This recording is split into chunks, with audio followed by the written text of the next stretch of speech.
오늘 우리가 읽은 이 본문은 19장 40절부터 읽었는데요. 그 이전의 내용은 어떤 내용이냐면 예수님께서 예루살렘 성에 입성하시면서 사람들의 환영을 받는 장면이 나와요. 우리가 이제 그 고난 주간이나 제가 사순절만 되면 말씀을 계속 그 일정별로 벌써 3년째 보내드리고 있습니다만, 예수님께서 예루살렘에 입성하시는 장면이에요. 지금 이게.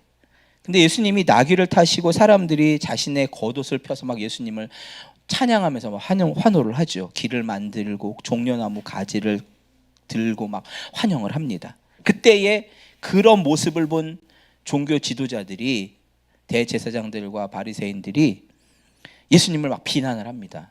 이거 보쇼, 당신 제자들 좀 진정시키쇼, 그러는 거예요. 그때 예수님이 대답을 하신 거예요. 그게 지금 우리가 제일 처음에 읽은 40절입니다.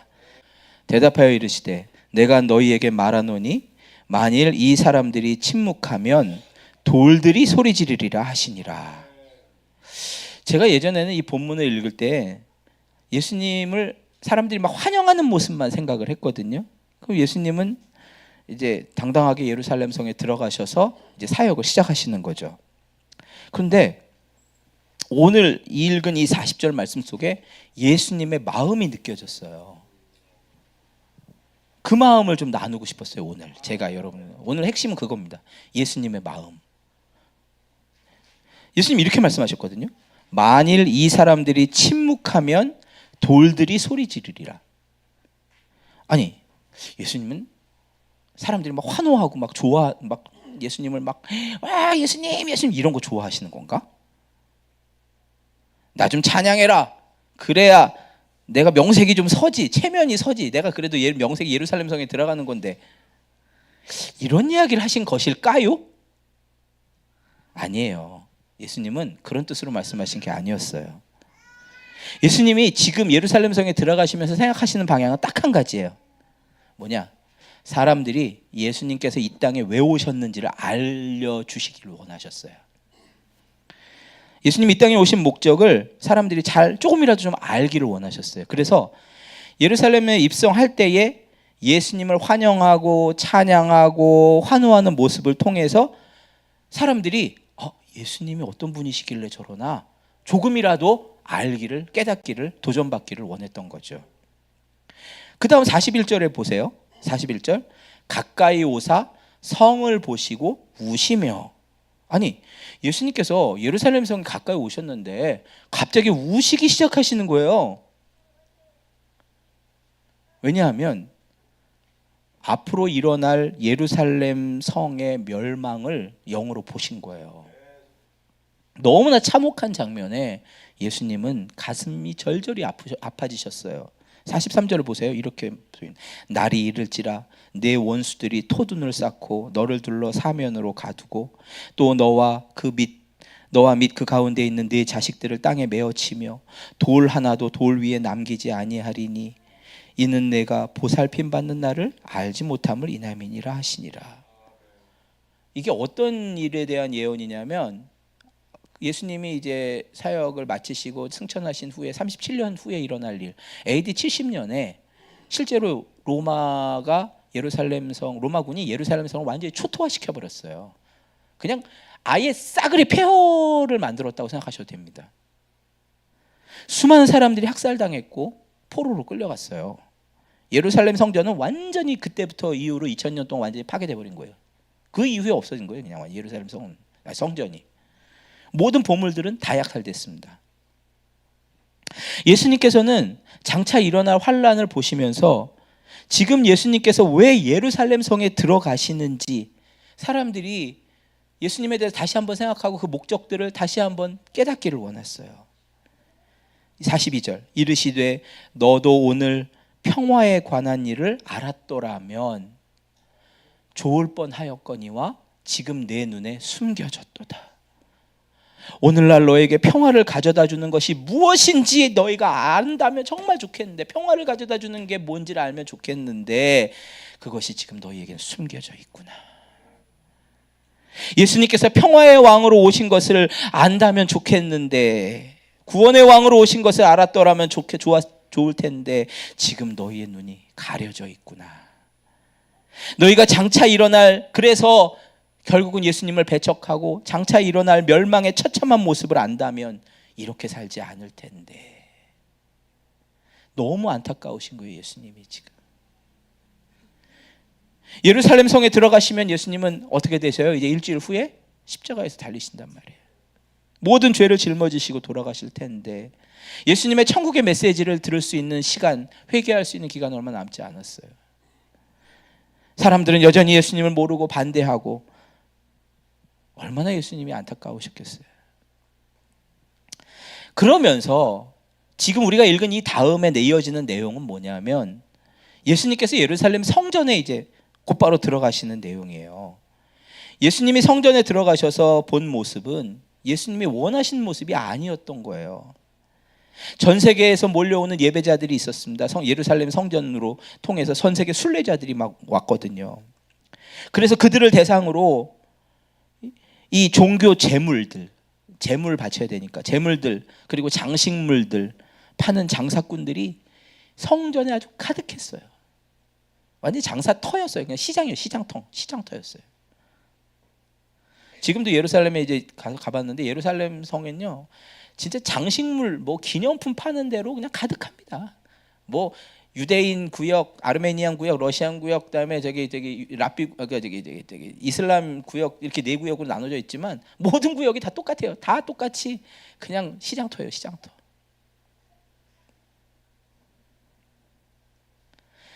그런 것들을 또 묵인하면서 성전을 관리해야 되는 제사장들이 그런 거 다 묵인하면서 뒷돈 받고 뇌물 받고 그런 사람들이 대부분이었어요.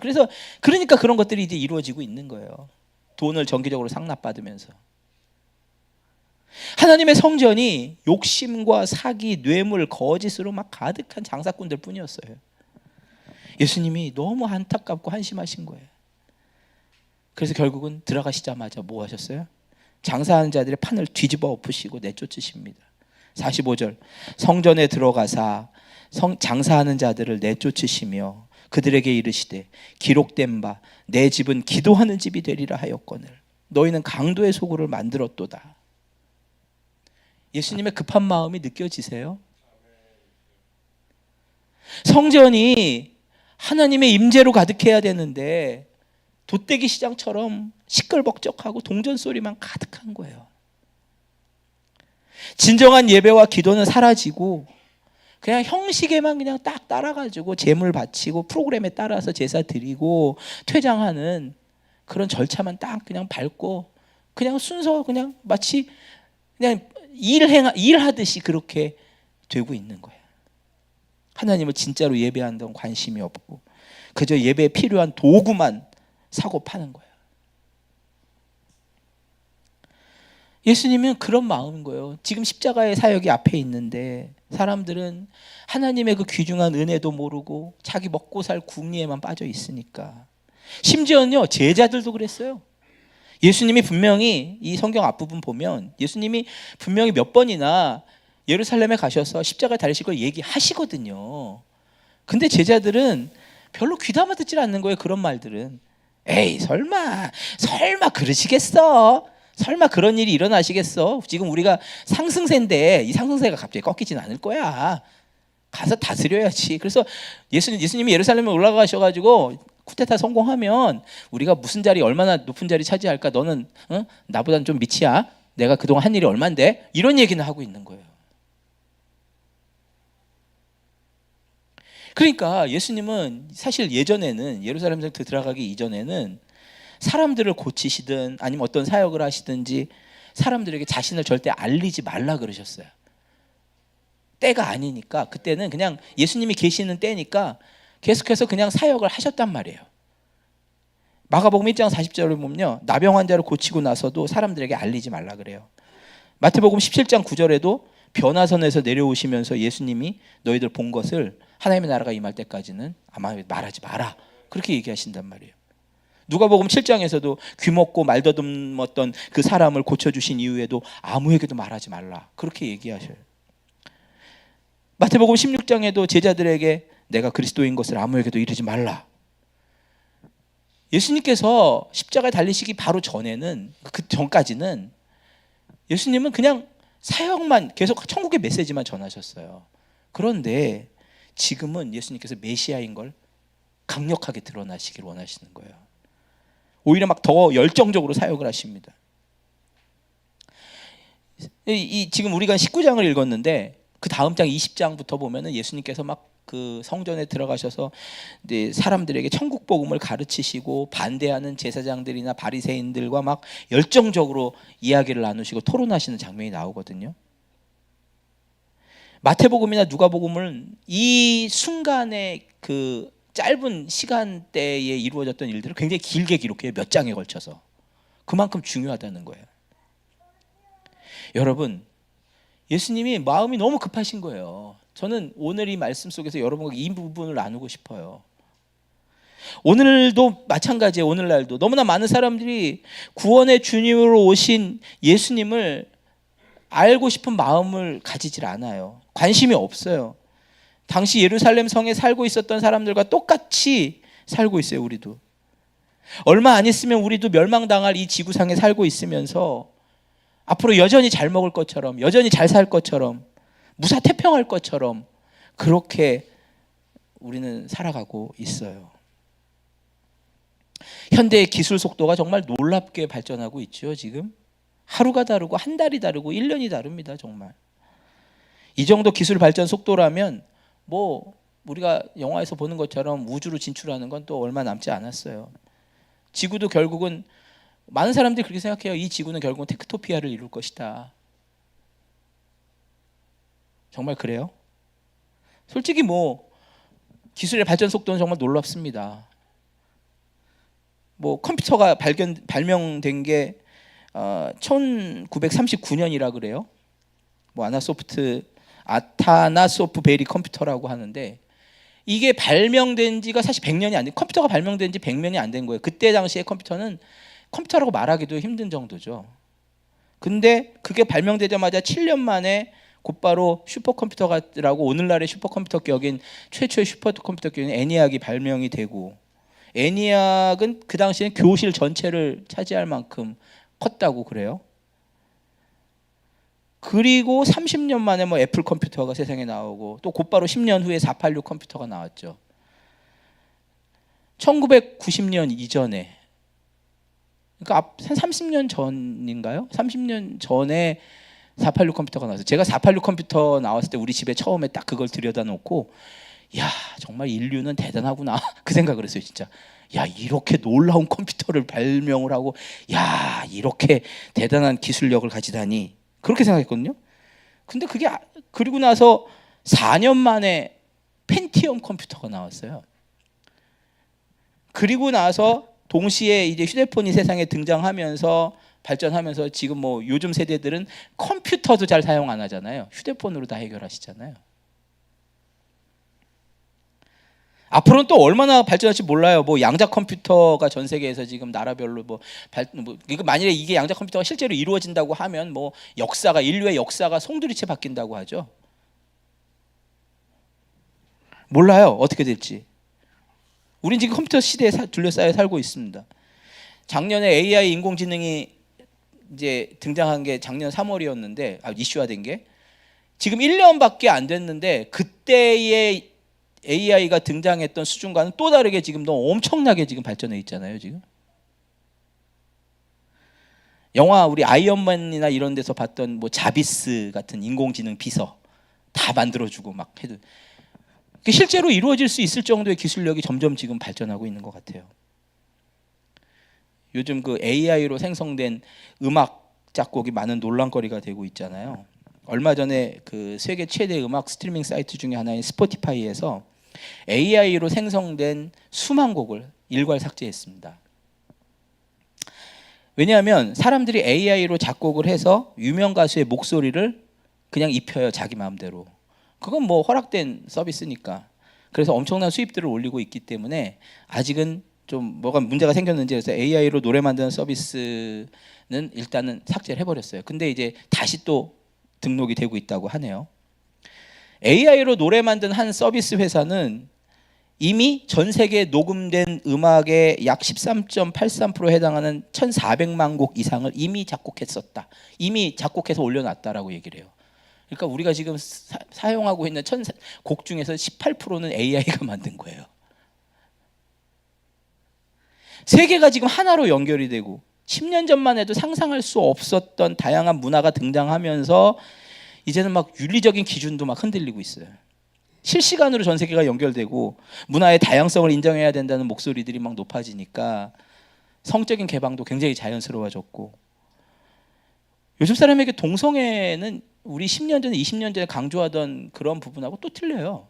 젊은이들 같은 경우는 너무 자연스럽게 받아들이고 있더라고요. 그 부분에 대해서. 동성애에 대해서 반대하면 이상한 취급을 하는 정도가 아니라 완전히 잘못된 사람으로 낙인을 찍어가고 있어요.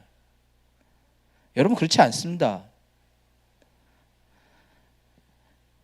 여러분, 오늘날의 성도들은요, 정말 한 번도 경험하지 못한 길을 계속 한 걸음 한 걸음 걸 때마다 경험하지 못한 길들이 생겨요.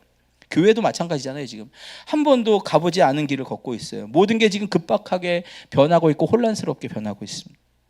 만약에 이제 앞으로 10년, 20년을 우리가 산다면 정말 상상도 못할 일들이 또 우리 가운데 기다리고 있을 겁니다. 10년, 20년 후에는 새로운 도전에 직면하게 될 거예요. 교회도. 지금의 젊은 세대는 우리가 생각하는 세대가 틀려요. 생각 자체가. 어린 세대들은. 이런 상황에 놓여있는 우리에게 우리는 그럼 뭘 어떻게 해야 되는가? 에베소서 5장 14절에 분명하게 말씀하십니다. 그러므로 이르시기를, 다 같이 읽어볼까요? 시작. 그러므로 이르시기를, 잠자는 자여 깨어서 죽은 자들 가운데서 일어나라. 그리스도께서 너에게 비추이시리라 하셨느니라. 아멘. 여러분, 시대가 어떻게 되든 중요한 건 그게 아니에요. 시대는 시대대로 여러분이 적응해 나가야 합니다. 그러나 중요한 건 뭐냐? 영적으로 봐야 한다는 사실이에요. 이 시대를. 잠자는 자여 깨어나라. 잠들어 있으면 안 돼요, 여러분. 깨어서 영적으로 죽은 사람들 사이에서 일어나야 합니다. 뭐가 뭔지 모르고 세상 속에 그냥 잠들어 있으면, 좋은 게 좋은 거라고 자신을 방치하고 교만해 있으면 절대 안 돼. 과학이 발전하고 인류가 모든 걸 안다고 생각해요? 착각입니다. 우리에겐 눈에 보이지 않는 영적 세계가 있습니다. 우리에게는 육체만 있는 것이 아니라 분명하게 영혼이 있어요. 우리에게는 이 세상만 있는 게 아니라 죽음 이후의 세계가 있다는 것을 분명하게 기억해야 합니다. 그래서 이 땅의 삶이 다가 아니기 때문에, 그래서 우리는 소망을 가지고 믿음을 가지고 사랑으로 이 땅을 살아가야 되는 거예요. 어둠 속에 있으면 안 됩니다. 하나님은 우리가 빛 가운데 걸어가야 된다고 성경에서 분명히 말씀하셨어요. 깨어서 죽은 자들 가운데서 일어나라. 그리스도께서 너에게 비추이시리라. 예수 그리스도께서 이 땅에 오신 이유는 우리에게 빛을 비춰주시기 위해서였어요. 예수님의 빛이, 십자가 사랑의 빛이 이미 여러분들에게 비추고 있습니다. 예수님을 바라보는 사람은 절대 길을 잃지 않아요. 예수님의 빛을 따라가면 올바른 길을 반드시 갈 수 있습니다. 예수님께서는 성전에서 막 돈이나 바꿔주고 재물이나 팔고 기념품이나 파는 장사꾼들의 상을 뒤엎으시면서 말씀하셨어요. 기록된 바 내 집은 기도하는 집이 되리라 하였거늘 너희는 강도의 소굴을 만들었도다. 여기에서 띄워주세요. 여기에서 예수님이 원하시는 성전의 모습은 무엇입니까? 분명해요. 예수님이 원하시는 교회의 모습은 분명합니다. 내 집은 기도하는 집이 되어야 된다는 거예요.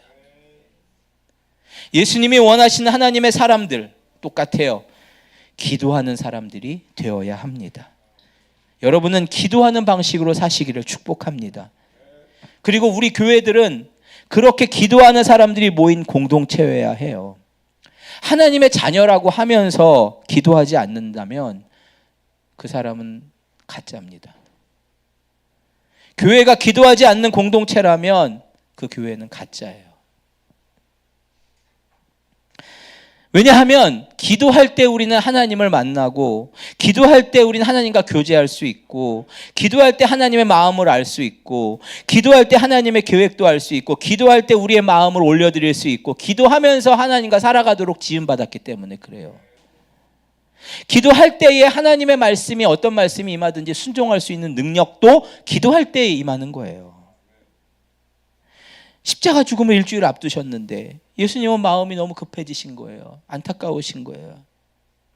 그래서 더 막 강렬하게 말씀하셨습니다. 우리도 지금 마지막 시대를 살고 있다는 것을 기억했으면 좋겠습니다. 예수님께서 간절한 마음으로 주신 말씀을 기억하십시오. 깨어 있으시고 무엇보다 기도자가 되십시오. 기도는 우리가 이 세상에서 길을 잃지 않고 빛 가운데 걸어갈 수 있는 방법입니다. 기도는 이 어두운 시대를 환하게 밝힐 수 있는 파워풀한 능력의 도구입니다. 제발 기도하십시오. 기도자가 되셔야 돼요. 어느 목사님이 그런 얘기를 하셨어요. 만일 우리의 삶이 축구 경기라면 공은 우리에게 있습니다. 우리는 공격해야 할 때지 수비해야 될 때가 아닙니다. 공이 자기 팀에 있는데 공격을 해야죠. 근데 수비만 하고 있다면 그건 정말 어리석은 거 아닙니까? 공격을 해야 되는데 수비에만 힘쓰고 있는.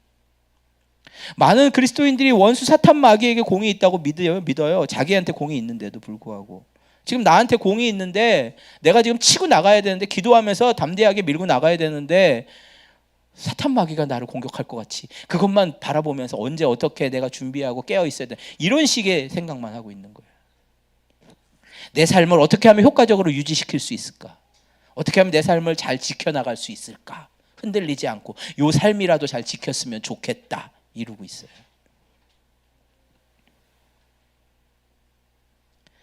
신명기 28장에서 하나님은 우리가 머리가 되고 꼬리가 되지 않기를 원하신다고 그렇게 우린 고백하잖아요. 말씀하시잖아요. 요한일서 4장 4절에 보면 우리 안에 계신 이가 세상에 있는 이보다 크다 그러셨어요. 예수님은 우리에게 이 땅의 문제들을 묶어버릴 수도 있고 풀어버릴 수 있는 권세, 열쇠를 주셨다 그랬어요. 말씀에 주신 대로 합당한 삶을 살아야죠. 꿈을 꿔야죠. 근데 많은 사람들이 그래도 꿈까지는 꿔요. 근데 이게 꿈만 꾼다고 되는 게 아니라 반드시 기도를 하셔야 돼요. 기도하지 않는다면 우리에게 주어진 놀라운 권세들을 다 포기하고 사는 거예요. 그저 참고 견디며 살아가는 거죠. 예수님은 분명히 말씀하셨어요. 내 집은 기도하는 집이 되리라. 그거는 우리 교회들에게, 우리 성도들에게 똑같이 하신 말씀이에요. 우리도 하나님의 성전이잖아요. 우리 걸어다니는 성전이잖아요. 우리가. 기도는 하나님의 뜻대로 살아갈 수 있는 능력을 기도 통해서 우리에게 주시기 때문에 하나님의 사람들은 돈 장사하고 세상에서 먹고 사는 거 걱정하지 말고 먼저 기도하십시오. 특별히 기도는 자기 수양이 아니라는 것을 분명하게 하십시오. 오 주님, 제 마음을 깨끗하게 착하게 온순하게 그리고 사랑하며 잘 살도록 다듬어 가겠습니다. 도와주시옵소서. 이게 기도가 아니에요. 이런 게 물론 그것도 필요하죠. 이 정도가 아니라는 거예요. 제 말은. 기도는요 역사가 일어나는 거예요. 기도는 하나님의 자녀들이 살아가는 방식이라고요. 기도를 통해서 응답받는 방식으로 사셔야 해요. 아니 어떻게 기독교인이 돼가지고 성도가 돼가지고 하나님의 지난 1년간 하나님을 한 번도 체험을 못했어요. 기도의 응답을 체험을 못했다? 부끄러운 거예요. 그거는 하나님이 안 살아 계셔서가 아니라 기도 안 해서 그런 거예요. 기도를 통해서 우리는 응답을 받고 기도를 통해서 하나님의 능력을 사용할 수 있어요. 기도를 통해 응답받고 하나님의 권세를 사용할 수 있습니다. 미국의 댈러스 신학대 교수였던 하워드 핸드릭스가 전해준 실화입니다. 한 대학 강의 시간에 물리학 교수가 분필을 치켜들면서 분필이 바닥에 떨어지면 깨지는 건 당연한 과학적 원리 아닙니까 여러분? 기도를 해도 이것을 막을 수 없습니다. 그러면서 기도의 무용론을 마구 역설을 하기 시작했어요. 이 사람 무신론자였으니까. 강의가 마쳐질 때쯤 이런 얘기를 했어요. 아직도 하나님이 과학보다 위대하다는 그런 낡아빠진 관념을 그대로 가지고 있는 사람이 있습니까? 그렇게 질문을 하면서 이제 마치려고 그랬어요. 근데 갑자기 한 학생이 손을 딱 들었대요.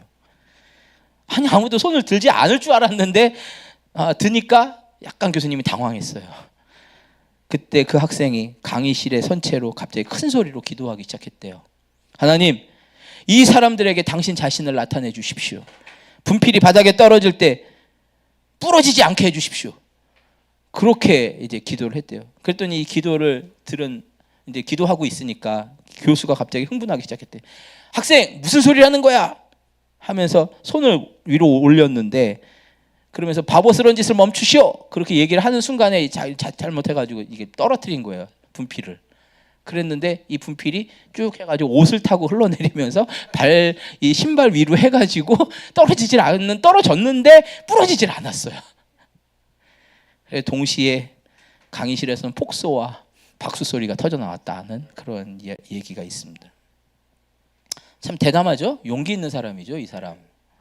사람들 앞에서, 하나님을 부정하는 사람 앞에서 담대하게 막 공중 기도를 하면서 하나님의 살아계심을 선포했다면 아마 저는 이 사람은 평소에도 철저하게 기도 훈련을 하셨던 사람이라고 생각합니다. 기도하는 사람이죠. 여러분, 기도하는 사람이 되셔야 돼요. 그래야 여러분의 삶에 하나님의 기적이 일어납니다.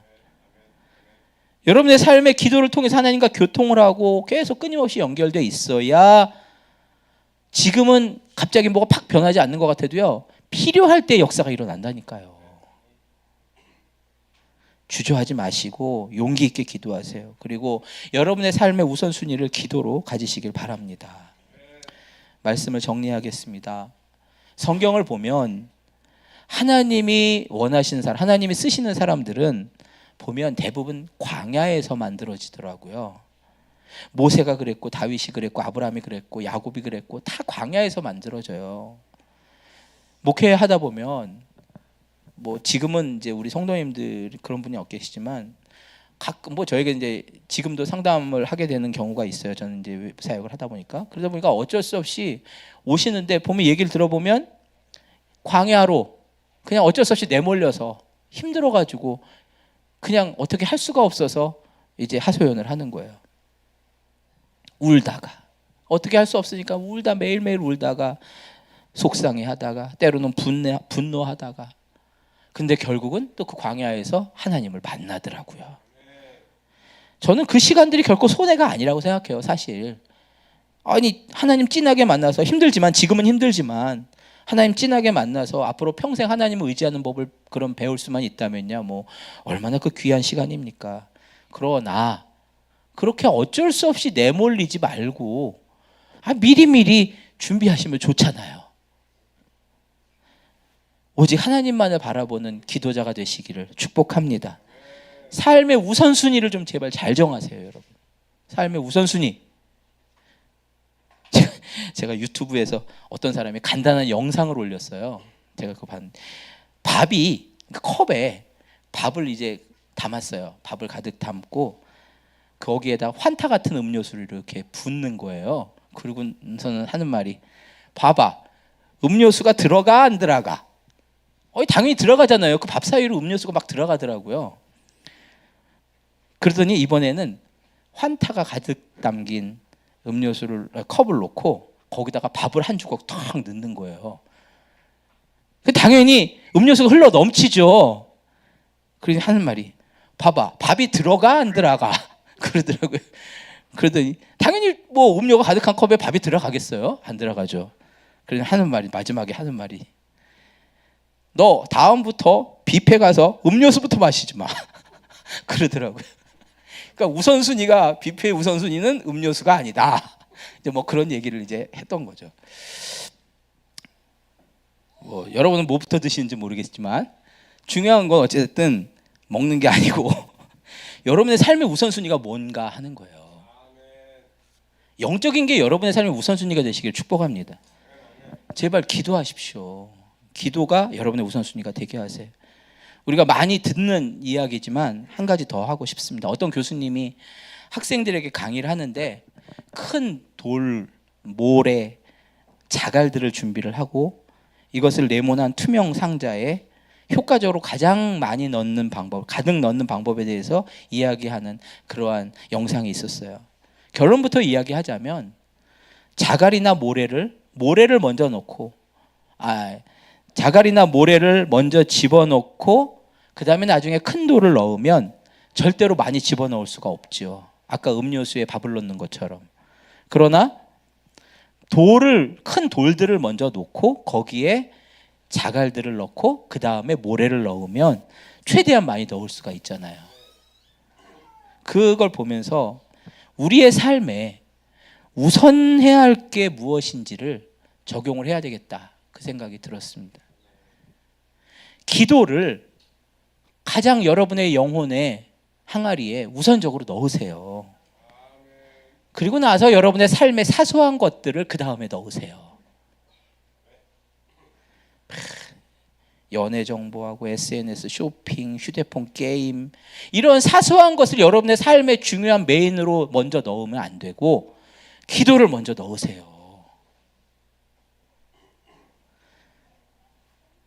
예수님께서 부활하시고 승천하신 후에 그 다음에서야 제자들은, 예수님이 떠나가시고 난 다음에서야 제자들은 기도에 몰입하기 시작했습니다. 다락방에 모여가지고 매일같이 기도했잖아요. 결국 그렇게 기도하니까 성령이 임하셨어요.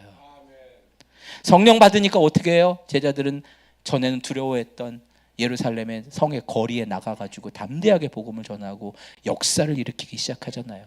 하나님의 방법은 지금도 똑같습니다. 내 집은 만민의 기도하는 집이 되어야 한다. 여러분, 먼저는 교회에 모였을 때 기도하기를 힘쓰세요. 그리고 여러분의 가정에서도 가족끼리 기도하기를 힘쓰세요. 그리고 개인적으로도 성령의 임하심을 사모하십시오. 마지막 때를 두고 예수님의 마음은 급하십니다.